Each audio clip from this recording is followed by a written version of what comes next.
Je vous propose maintenant d'accueillir Karine Cross, directrice de l'engagement de Carrefour, qui va nous parler, et c'est pas paradoxal, pas du tout, elle va vous l'expliquer, la sobriété comme nouveau relais de croissance. Karine Cross de Carrefour, s'il vous plaît. Bonjour, bienvenue. Merci.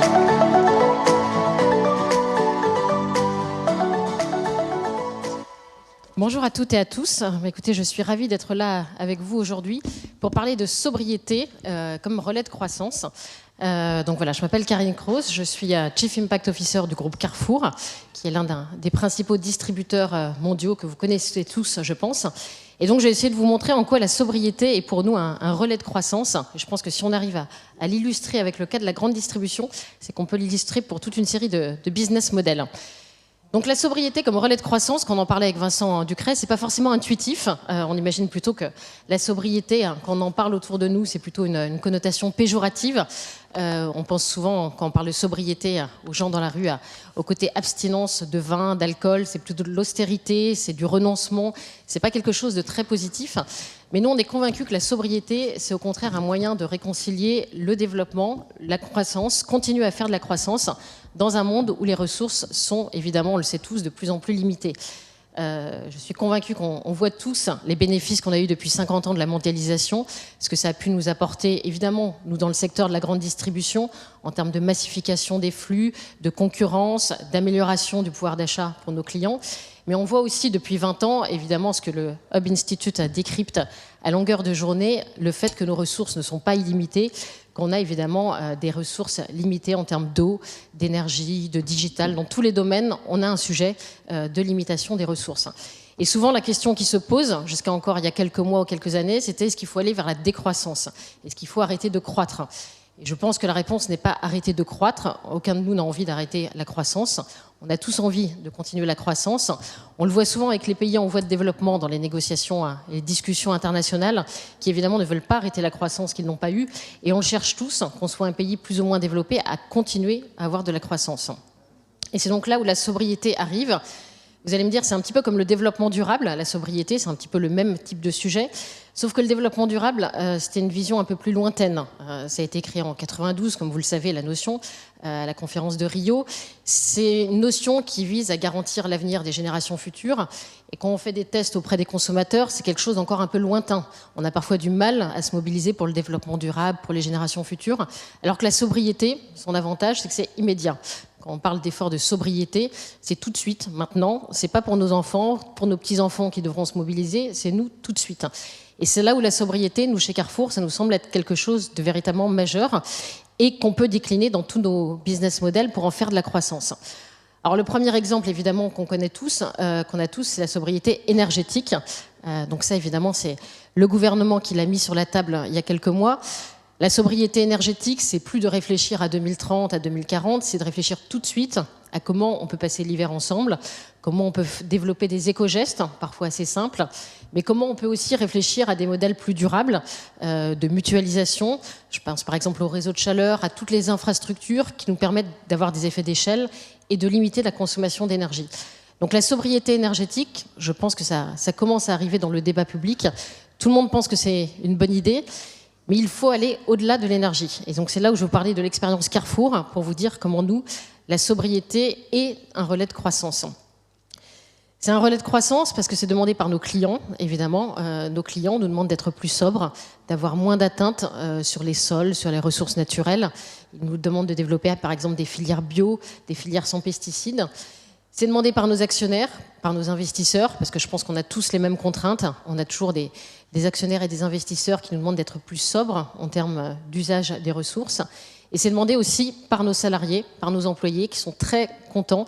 Il y a une grande fierté de se mobiliser sur la sobriété, de se dire on continue à proposer ce qui est notre raison d'être chez Carrefour, de continuer d'être un distributeur, mais en le faisant de manière plus sobre.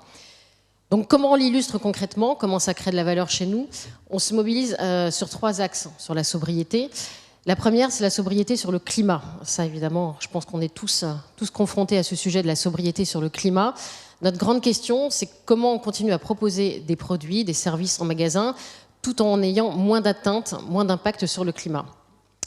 Donc ça, on a une initiative qu'on fait depuis assez longtemps, qui est l'atteinte sur les sols. Donc on le conceptualisait pas forcément comme ça, mais c'est tout ce qu'on a développé chez Carrefour avec des filières qualité Carrefour, avec le bio. Vous avez dû le voir, Carrefour est le leader du bio en France et dans un certain nombre de pays.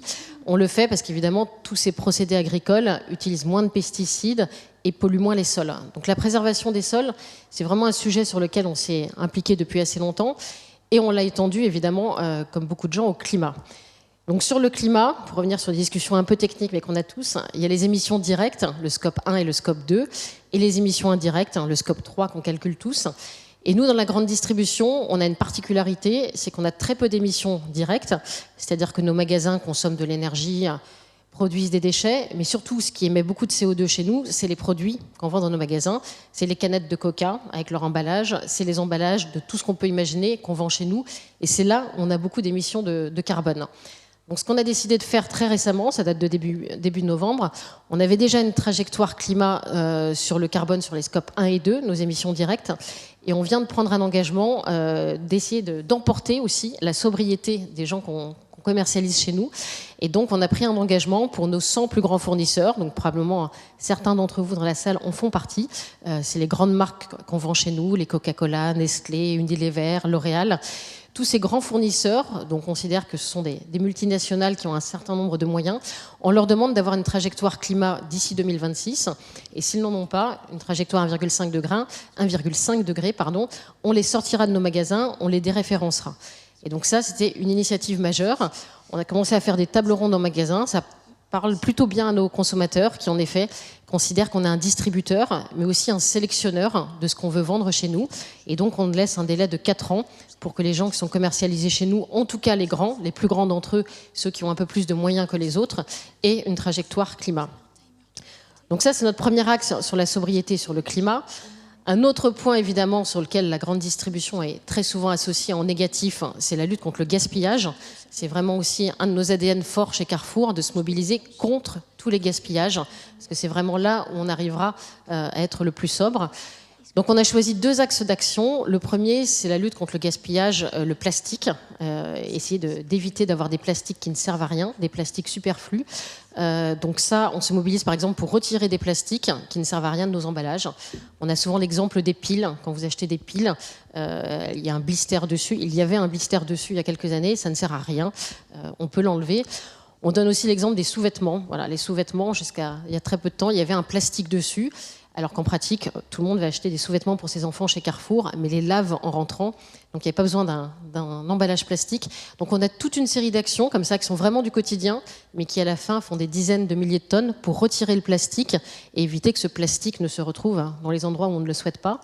Et puis là où on a encore du plastique, on a pris un engagement d'avoir 100% d'emballage recyclable d'ici 4 ans. Parce que là aussi, les chiffres sont assez éloquents. Si vous prenez une bouteille en plastique recyclée, elle émet 7 fois moins de CO2 qu'une bouteille de plastique vierge. Donc voilà, là aussi, on se mobilise pour être plus sobre. On va continuer à vendre des sodas chez nous, on va continuer à vendre tous ces produits que nos clients aiment, mais en étant plus sobre, en utilisant moins d'emballage et moins de plastique. Donc ça, c'est la sobriété sur le gaspillage, évidemment, dans les emballages. L'autre sobriété sur laquelle on est très attendu et qui nous tient à cœur, c'est le gaspillage alimentaire. Donc ça, évidemment, c'est un des grands défauts souvent associés à la grande distribution. Et on se mobilise depuis longtemps pour limiter le gaspillage alimentaire autant que possible, avec des politiques de démarque. Donc on le fait tout seul. Quand un produit arrive à échéance, à date d'expiration, on fait une démarque, une réduction. Et puis surtout en essayant de changer d'échelle et de faire des partenariats plus larges, notamment avec Too Good To Go, que vous devez connaître, qui est une start-up française qui a un succès considérable, où ce sont des paniers à prix réduit dès lors que les produits arrivent à échéance le lendemain. Donc ça, on se mobilise beaucoup. On a des objectifs très ambitieux de réduire de 50% le gaspillage alimentaire par rapport à la base de données qu'on avait prise au début. Et donc ça aussi, ça fait partie de la sobriété. Nos clients continueront à trouver les produits qu'ils souhaitent en magasin, mais ils peuvent avoir l'engagement qu'à la fin, ces produits ne finiront pas jetés à la poubelle, qu'ils seront soit vendus moins cher, soit vendus dans les paniers Too Good To Go, soit aussi donnés tout simplement à des associations. On est le premier partenaire des banques alimentaires qui a lancé la semaine dernière sa grande collecte nationale et on fait des dons tout au long de l'année avec différentes associations pour essayer de donner tout ce qu'on n'a pas pu réussir à vendre. Donc ça, c'est la sobriété. Et le dernier axe de sobriété, pour vous dire à quel point ça devient majeur chez nous, c'est la sobriété sur les produits. Parce que là aussi, on fait beaucoup d'enquêtes consommateurs, hein, comme tous nos concurrents d'ailleurs, et on se rend compte que les gens ont envie de continuer à consommer tout ce qu'ils aiment consommer, jusqu'à aller évidemment sur de la junk food, mais que s'ils pouvaient consommer avec un niveau souvent de sucre un peu plus faible, ça ne les gênerait pas. Et donc là, on vient de lancer une grande initiative pour réduire les tonnages de sucre, de sel et de substances controversées de nos produits Carrefour. Donc c'est des chiffres qui parfois ne donnent pas énormément de... L'ordre de grandeur n'est pas tout de suite intuitif, mais on va retirer 2500 tonnes de sucre de nos produits Carrefour d'ici à 4 ans. Donc ça fait 400 millions de carrés de sucre, en commençant par les produits enfants. Donc ça, c'est un énorme effort d'innovation. Il faut reformuler les recettes, il faut faire des tables rondes pour être sûr que le goût du biscuit est toujours le même, mais on arrive quand même assez facilement à réduire le sucre, le sel, des substances controversées comme l'aspartame. Carrefour a été un des premiers à retirer totalement l'aspartame de ses produits, le rouge cochenille, le dioxyde de titane, et tout ça, nos clients auront toujours le même plaisir gustatif avec nos produits, mais avec des substances en moins. Donc ça aussi, c'est un engagement pour pouvoir continuer à croître, avoir de la croissance, mais de manière plus sobre. Et l'autre engagement sur lequel on vient de s'engager, c'est la réduction des assortiments. Parce qu'évidemment, les gens viennent chez nous pour nos assortiments, notamment dans les hypermarchés. Mais on se rend compte aussi que parfois, on arrive aux limites de ces assortiments un petit peu pléthoriques. Et donc, on va réduire de 20% nos assortiments en magasin. Et là aussi, on va le faire évidemment en bonne intelligence, en essayant de réduire ce qui est parfois un peu superflu. Mais voilà, ça rentre aussi dans notre politique de sobriété. Donc voilà, c'est pour vous dire que pour nous, c'est un axe de développement très fort, cette politique de sobriété, et surtout, ça crée de la croissance, parce que tout ça, on le fait évidemment parce qu'on a des convictions, parce qu'on pense que ça fait partie de notre raison d'être, qui est la transition alimentaire pour tous, mais on le fait aussi parce que ça nous apporte des clients. Ça nous apporte des clients qui viennent chez nous pour ces raisons-là, qui viennent plus chez nous que chez nos concurrents, qui ont un panier moyen qui parfois augmente.